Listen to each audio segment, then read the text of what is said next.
And we are live. All right, guys. Just leaving Tiger Stadium. Got everything loaded on TigerBait.com.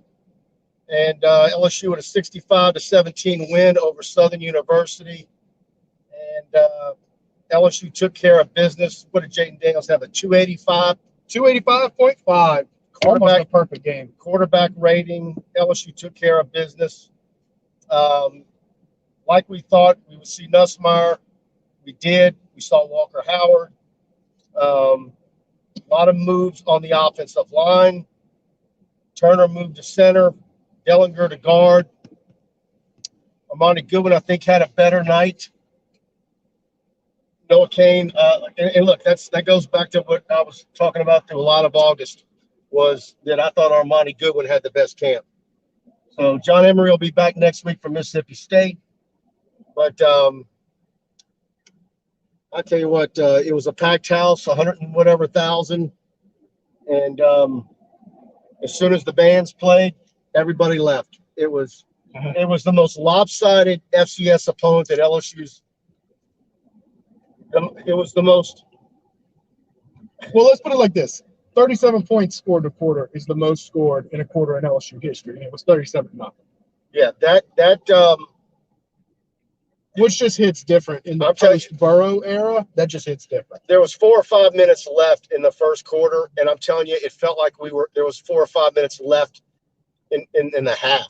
I couldn't believe how slow that first quarter went, and I felt bad for Southern at times. You know, obviously they're getting their payday, but I will say this: the highlight of the night was the halftime show.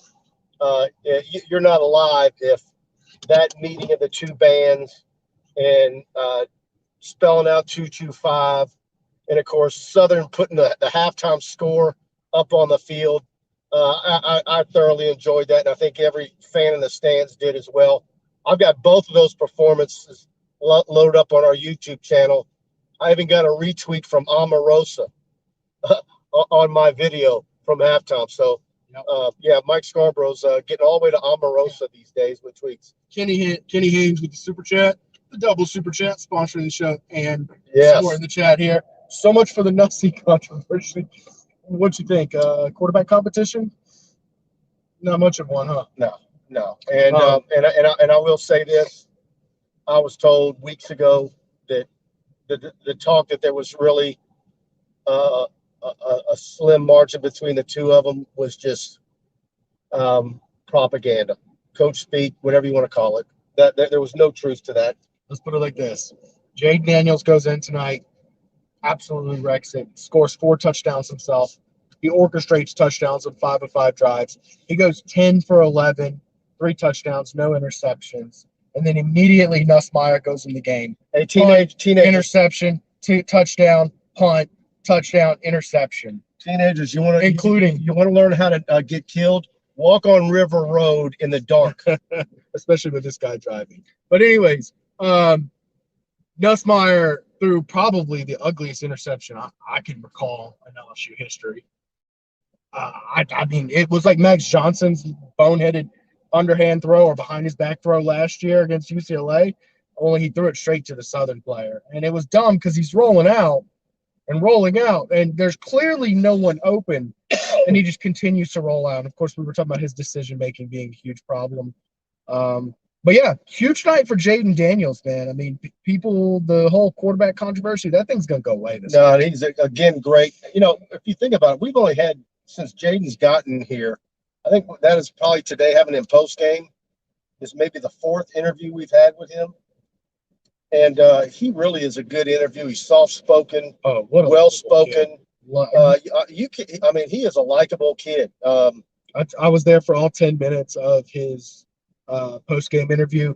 Very likable kid. He takes a lot of the accountability tonight. In fact, they talked to him about how his start was so good, and he responded with, well, we had 2 false starts, and maybe he took over and said, no, they were both my fault, but we'll build on that and get better. I mean, he's really well polished. He's a likable kid. Andy Whitaker with the super chat. I said it last week, and I'll say it again. JD will be our 2nd best quarterback since Jamarcus Russell. Well, that means he's going to be better than Mettenberger. Well, We'll see. I don't know. I mean, he's on pace to 5 touch. Guys, what did I tell you last week? What was my statement on Jaden Daniels in the last decade or whatever? How did I say it? I just remember you saying the kid was a stud. That's all I can recall. But I said something like, if you take Burrow out of it, that there isn't a quarterback in the last decade or so that I would take ahead of Jaden Daniels. And I included Mettenberger. I mean, look, Mettenberger, the bar between Mettenberger and Burrow is definitely but Mettenberger in 2012 had a lot more talent. Yeah, he did. But I'm just talking about his ability and what you're talking about 2013 when he actually threw it around to Odell Beckham and Landry. All those guys. I mean, they were there in 2012 too, but they didn't really. 2012 was the year without Matthew. Yeah, and that whole year was screwed up by the ridiculousness with Tyrann Mathieu. Yeah, that was an interesting season to say the least. But yeah, no, but just because I say that about Jaden Daniels doesn't want anybody to be believing that I'm thinking LSU's about to go 9-3 or 10-2 or anything like that. And in spots against Southern and teams like remember spots against McNeese State, Max Johnson, Jordan Jefferson were both quarterbacks who struggled against FCS teams. There's something to be said about a guy who goes out and beats an FCS opponent the way he's supposed to. And Jaden was damn near flawless tonight. Understand, folks, he's got a 78.2% completion percentage. If he holds that, that's an FBS record. Is there a reason why there's traffic's all going this way? Man, they must be trying to get down Bluebonnet. I don't know. What if they're sending us backwards? This is going to be a long postgame show. I don't know. We'll see. All right, let's get to some comments here. Let's see here. I'm having a bounce in between stats and look at this guy. Comments. This guy's loaded. This guy's making a Y turn in the man. You wouldn't believe what we're seeing out here, guys. Boy, don't drink and drive, folks. Don't drink and drive. I lost my StreamYard, so I got to reload that. I saw someone ask about Texas A&M and Notre Dame today. My StreamYard's crashed. Yours is good, though. Guys, I'm going to tell you this. I acted a fool on Twitter tweeting at all those Notre Dame guys, talking about how Marcus Owen Threeman, you like that? Brian Kelly won 44 of his last 50 games at Notre Dame, y'all. That's 44-6. And with that team that he built, by the way, Notre Dame was a dumpster fire when he got there. With that dumpster fire team that he built into 44-6, they're 0-3 with a loss to Marshall. Preston, I need you to kind of look for me to a left that I can take. There's something's not right. There's a reason why this traffic's the way it's doing. Well, we'll see, man. I don't know. No, I need you to seriously look for the left. I'm looking. But I don't see a left for a long time. You're probably going to have to take a left out by L'Auberge.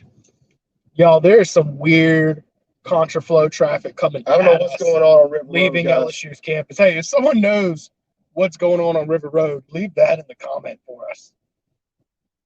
Let's see here. If they go 6-6 or 7-5, Aggie fans will start chirping about him next offseason. At some point, fans and media will have to hold him accountable. Talking about Kelly? I don't know. Yeah, I mean, I don't think it's really about this season for Kelly. It'll be interesting to see what LSU does against Mississippi State next week. If they can continue to build off this momentum, they certainly looked a lot cleaner. Looks like our traffic. Yeah, guys, talk about some of the crazy games today, man. Obviously, we talked about Notre Dame, Kentucky beating Florida. What did I read in one of the tweets from my old buddy Jeff Drummond that covers Kentucky? He's covered Kentucky for years. Napier went for it on a fourth down 2 or 3 times in his own territory, and failed every time. Paging Glenn Gilbo. We both like Glenn, by the way, but woo, boy, he had a zinger last week. All right, here's a question. BB12, why even play Walker Howard? Well, you get 4 games. I will say, I don't know what to make of that. You do get 4 games. You want to get him in there. But I'm also kind of like, you know what? If you're going to get him in there and you're not going to let him throw a pass, he's just going to hand off. Put the walk-on in there. Yeah. So I can understand that. Well, they did drop him back once, and he took a sack. Yeah. I don't know, man. I mean, and it was one drive. I understand that it's 2 or 3 drives, but I don't know. I will say this: I thought Nussmeier should have been pulled earlier, and Walker should have gotten more time. Well, you can't. If you're gonna, how are you gonna pull him? He every time he was about to come out, he would throw some sort of boneheaded play, and it's like, are you really gonna let his last play be a 96-yard interception? Well, yeah, that's what I'm talking about. No, you don't do that in a game. You're up 50 points. That kills your player morale. Are you kidding me? No, you can't do that. No. There was some times after that he went a little longer than he needed to. Yeah, I agree with that. But again, I mean, he played in the first half. I kept on looking at it. Yeah, I would have come out of halftime and put Walker in. That's what I would have done personally. I think I'd seen enough damage control. No, he should have been in there in the mid-third quarter. Yeah, and I don't want to make this the bash Nuss. I'm not bashing Nuss, but if you're gonna put, the only way I would say to play Nuss as long as you did is if Daniels actually finished out the first half. Yeah. But the fact that Nussmeier got time in the first half and that much into the second half, I think Walker Howard should have had a quarter and a half. By the way, I applaud Brian Kelly for pulling Jaden Daniels with 14:20 remaining in the second quarter. Yeah. Because they were up 44-0. The kid's obviously your starter. Let your other guys get some reps because obviously it's very obvious Nussmeier needs reps. And we forget he hasn't taken very many reps. I mean, yeah, he's been around LSU since spring following the 2020 season, but all right, guys. Savion Jones, I liked what I saw at him tonight. Harold Perkins. Jack Besh with a touchdown. Keyshawn Butte did some damage, which is good. Needed to let him bounce back. Trying to think what else. Well, Harold Perkins led the team in tackles. Yep. He was coming off the bench. Very impressive. Baskerville. Major Burns. Touchdown. Major Burns played very well again. Yeah, Major Burns, man. He is coming for that. Are you keep dropping stuff? Why are you wiggling so much? My phone dropped, and that's tethered on my laptop right now. All right. So with it on the ground, I've got a little bit slower internet than I'd like. Let's see. He plays hacky sack with every piece of equipment he owns. Easy there. Okay. I don't know. You're kind of. You got any comments? Yeah, I got comments. Interesting stat on Jimbo at Texas A&M. His record in his first 50 games, 35 wins, 15 losses. Kevin Sumlin in his first 50 games, 36 wins. 36 wins. Yeah, and 14 losses. Yeah. Interesting. Yeah, the Texas A&M Aggies, they're always the best team in the country from February through August. Well, I'm gonna put myself on blast. I told people take A&M seriously this year. Maybe you shouldn't take me seriously. Larry, I'm gonna hold off of that. You just. Hey, how many top ranked recruiting classes does it take to beat a Group 5 team? Apparently more than one. Leonard, Sarasota. At least the reporters will be on time for Kelly's press week. Well, he had a funny. Check out on our YouTube channel. I got Kelly up, and he had some fun with that, and right to open up the press conference tonight. So, and it was he made fun of one of it because it was one of his staffers that was late walking in and told him it was $20. Oh, he upped it from 10. Yeah, I was outside the press conference. I couldn't make it down finishing my story, but it's okay. I went on that assignment. Went there for players. Me and Jaden Daniels just hung out outside. He had his knee taped up. I was like, Jaden, what'd you do to your knee? He's like, I just cut it.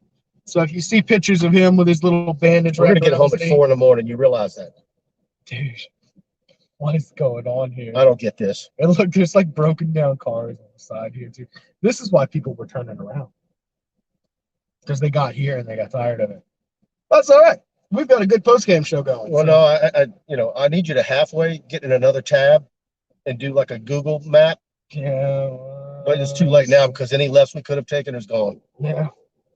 Let's see if I can. We're in no man's land. Let's see if I can waze us home. We're almost to LeBur's, guys, and there's no lefts. I know that. Great win for Kentucky, and LSU fans won't have to hear the Napier talk this week. Isn't it funny how week one overreactions can just dominate your show for a while? Oh, Brian Kelly, the team looks so sloppy. Kenny Haynes. Yeah, got to run his commercial. Oh, I thought he had a comment. You never know with Kenny Haynes. Sometimes he's commenting, sometimes he's sponsoring.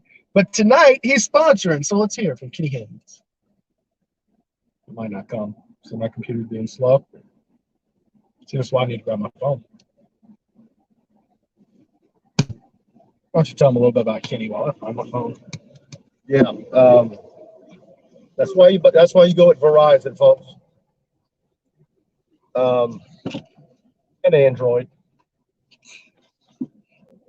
Board-certified family law specialist Kenneth P. Haynes is a highly skilled and experienced trial and appeal attorney with over 33 years of experience solving real legal problems for real people, specializing in all aspects of family law, divorce, support, custody, and property. Your standards are high, so are ours. For representation in Northwest Louisiana, call attorney Kenny Haynes at 318-222-2100. And thank you, Kenny Haynes. Yeah, Kenny.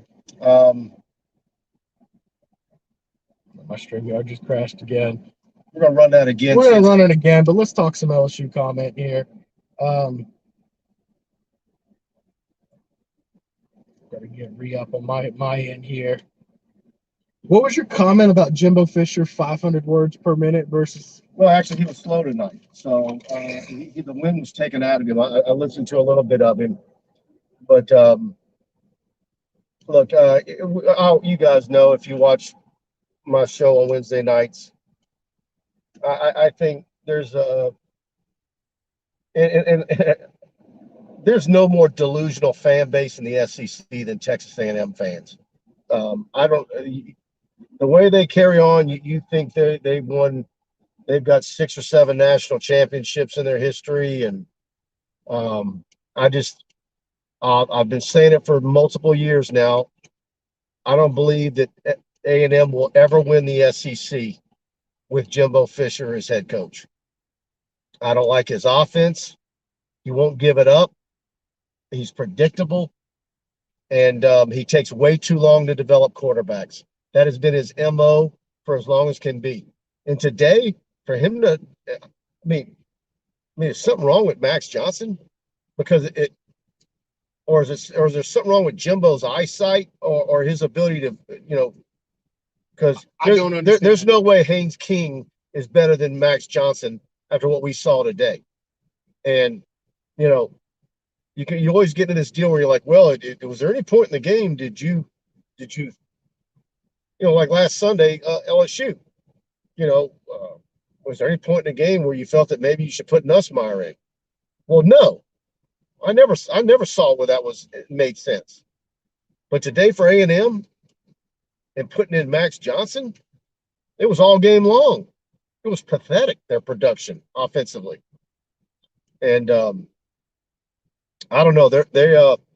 What's funny about the A&M fans is they were really enjoying Alabama beating Texas. But then later in the day, they got their comeuppance. So yeah. By the way, Kenny, you're watching. We're working on getting your ad. I'm working on getting Jared's comment down, actually. AT&T, we're out in the middle of cow fields on River Road. I have no service right now. I have Verizon, and I have great service. Verizon is carrying the show. I don't understand this, guys, because, when we leave the stadium, half the stadium was gone 2 hours ago. And so to have this kind of traffic on River Road is amazing. I really need you to get that up. Man. Working on it. Kenny Haynes wants to know. I wonder if Gilpo is going to write a Napier column again. No, he won't. I think he had enough fun stirring the pot. I talked to him in the press box last year. And he kind of was laughing about it. I said, are they chasing you with knives or pitchforks? He laughed. He said, well, they loved it so much, I decided to write a column. Give me the do you still have the final stats on there? Or you can't Yeah, I pull got that? them right here. Got good old paper here. What you want to know? The tackles, total tackles. Total tackles. Let's see here. Well, I know Harold Perkins led the team with 7. Yeah, but who's right behind him? Yeah, other linebackers. So it would have been Savion. Well, it's not sorted by tackle here. Here we go. Savion Jones was 6. Desmond Little was 6. Wes Weeks was 6. Then Jaqueline Roy was 5. Okay, you're up. Okay.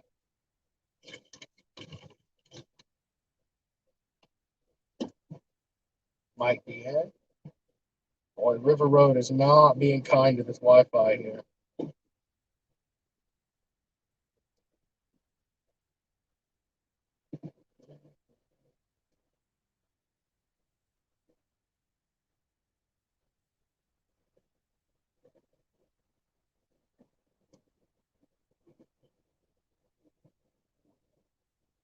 Nothing yet, man. Talk to the people. All right, guys.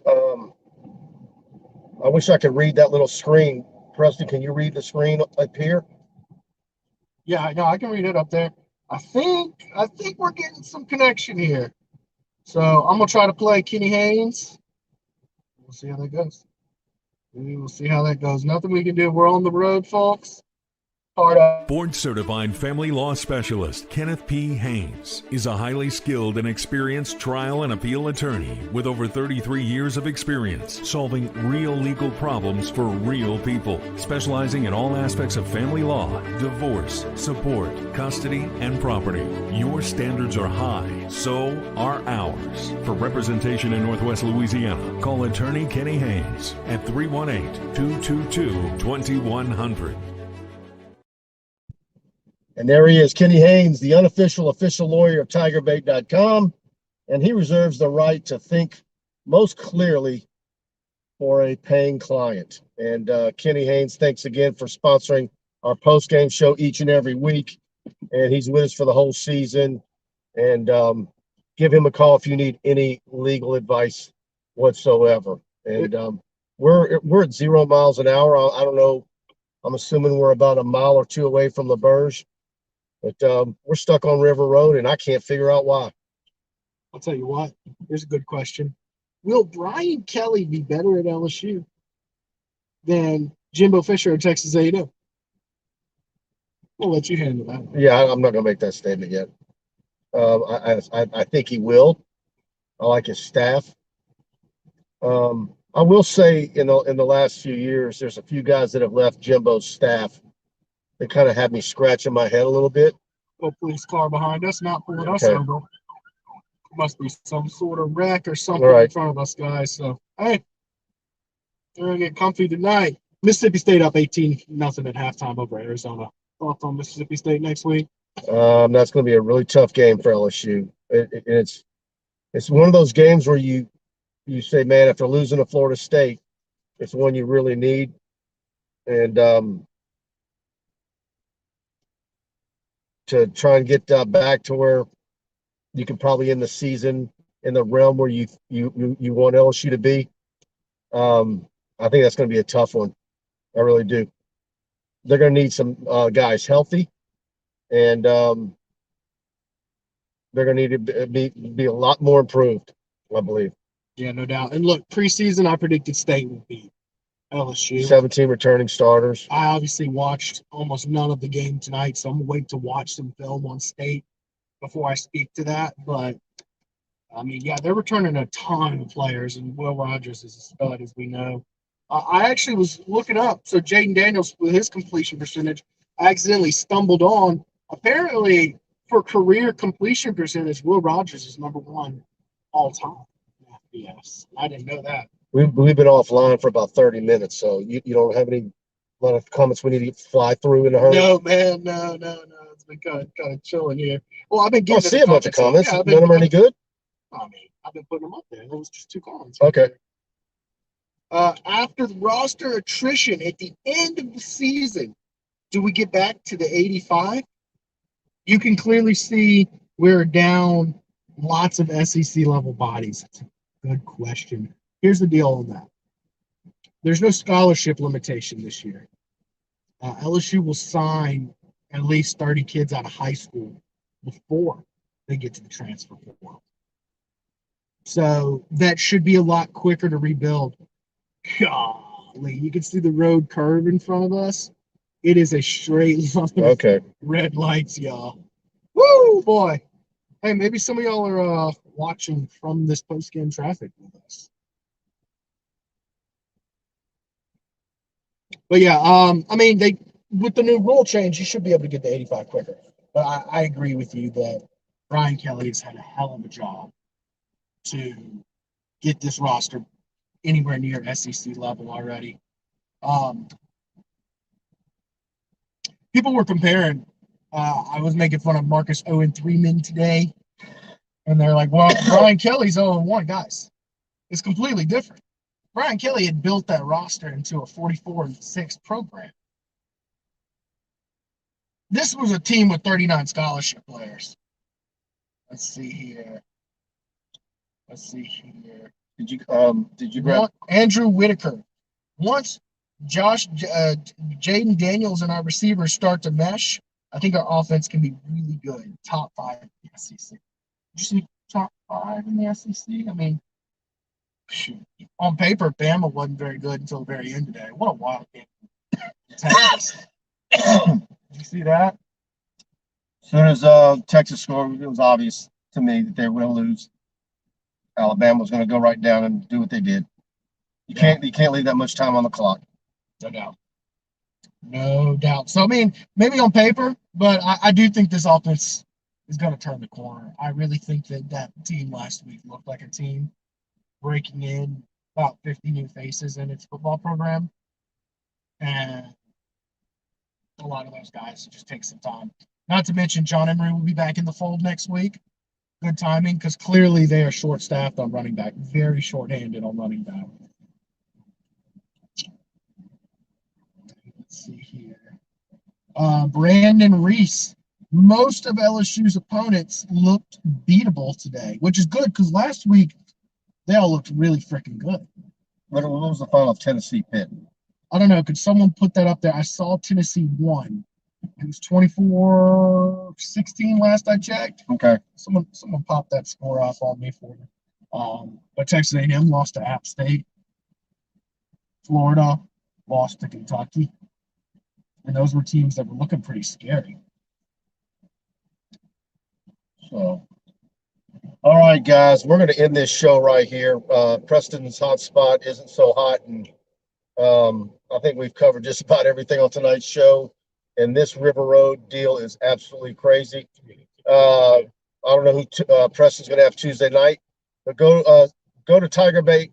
I'm reaching out to all the recruits. We're going to have a big rundown of a huge weekend of recruits. Outside the locker room, saw a bunch of guys. Man, they had a great group of recruits. I got the full list on our Tiger Den Premium message board. Go subscribe. We're going to have a lot of reactions from them. And interviews going to start rolling in tomorrow and Monday from the recruiting visit weekend. And we'll see you next week on TigerBait.com. Good night.